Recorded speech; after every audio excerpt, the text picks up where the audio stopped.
नाम हे परमात्म स्वरूपच आहे. नाम म्हणजे भगवंताचे नाव. देवाच्या कोणत्याही नावात फरक नाही. नाम हा जीव आणि शिव यांच्यामधला दुवा आहे.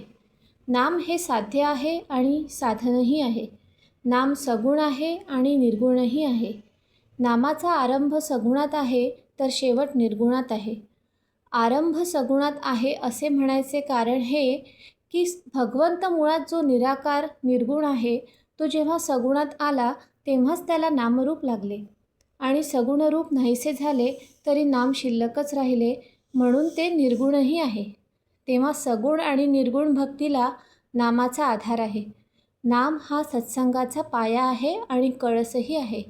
नाम म्हणजे आपली वृत्ती आणि भगवंत यांना जोडणारी साखळीच आहे.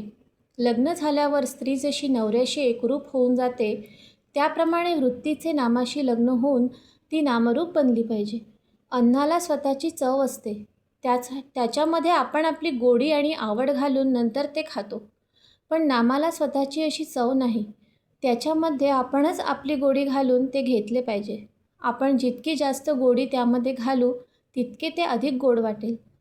पंढरपूरला जायला पुष्कळ रस्ते आहेत, परंतु सर्वांना शेवटी बारीतून जाऊन देवदर्शन घ्यावे लागते. त्याप्रमाणे इतर साधने जरी केली तरी नामसाधन केल्यावरच आत्मस्वरूपाची प्राप्ती होते. आपण नाव घ्यावे ते आपणच आपल्या कानांनी ऐकावे आणि ते घेता घेता त्यात शेवटी स्वतःला विसरून जावे, हाच नामसाधनेतला आनंदाचा मार्ग आहे. जसे आपलेपण आपल्या नावात आहे तसे देवाचे देव पण त्याच्या नामात आहे. आपण आज जे नाम घेतो तेच नाम शेवटपर्यंत कायम राहते, परंतु आपली देहबुद्धी जसजशी कमी होईल तसतसे ते नाम अधिकाधिक व्यापक आणि अर्थगर्भ बनत जाते आणि शेवटी नाम हे परमात्म स्वरूपच आहे असा अनुभव येतो. पाणी जसे शरीराचे जीवन आहे तसे नाम हे मनाचे जीवन बनले पाहिजे. अंतकाळी अगदी शेवटी सुटणारी वस्तू म्हणजे भगवंताचे नाम पाहिजे. नामातच शेवटचा श्वास गेला पाहिजे. नामात एका आनंदाशिवाय दुसरे काही नाही.